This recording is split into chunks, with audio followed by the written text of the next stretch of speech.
Mitchell, South Dakota. Welcome to Mitchell, South Dakota.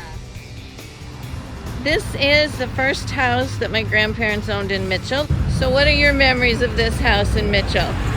Well, my cousin Barbara moved here when she was 10 with her family, and we were already active Democrats. And when the time came for the convention, the four-year convention, to nominate the president, I rode down from Draper on the train, and we watched every minute of the Democratic convention. This is 1208 South Minnesota Street, where my grandparents lived.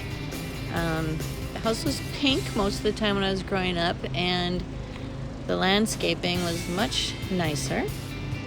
The same tree is here, though. This is a big tree.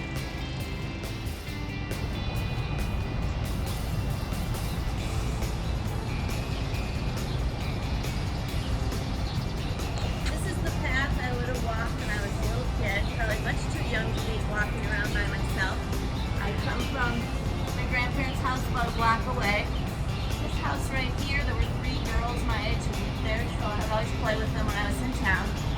And then I would walk this way when it was time for lunch, and I would go pick up my grandpa at his office, which was in that building right here.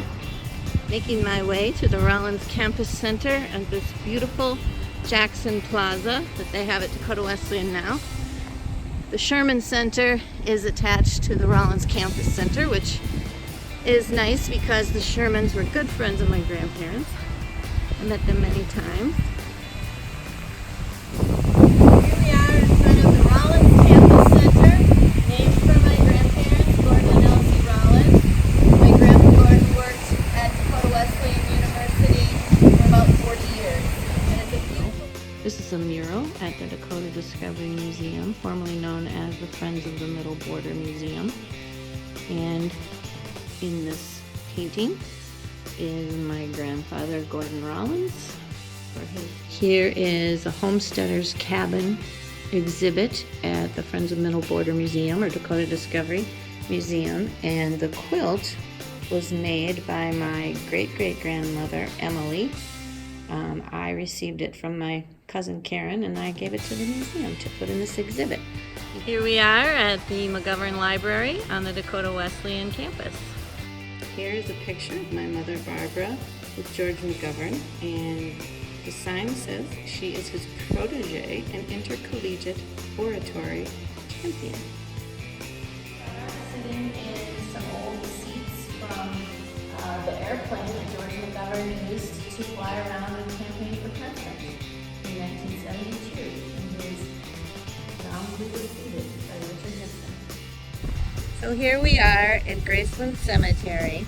So to find it, you take the second turn. You go past the military graves and you take the second turn in, which is right there. And then you drive down this road until you get to this tree. And that's where you park. And then from this tree, you walk down here. And first we have Nora and Robert Rollins right there. That is Grandpa's brother, Robert.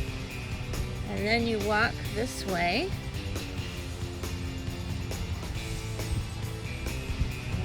For a little bit. And then you come to the Rollins graves here. This is my grandparents, Elsie and Gordon, wonderful friends to me. I was lucky to have such wonderful grandparents. This is my Uncle Norman, who was in the first wave of men who died of AIDS because he lived in New York City and they didn't know what it was, so he had it already. 54. And there is my mother, Barbara's grave. She was a good mother and a wonderful grandmother. Cheers from Mitchell.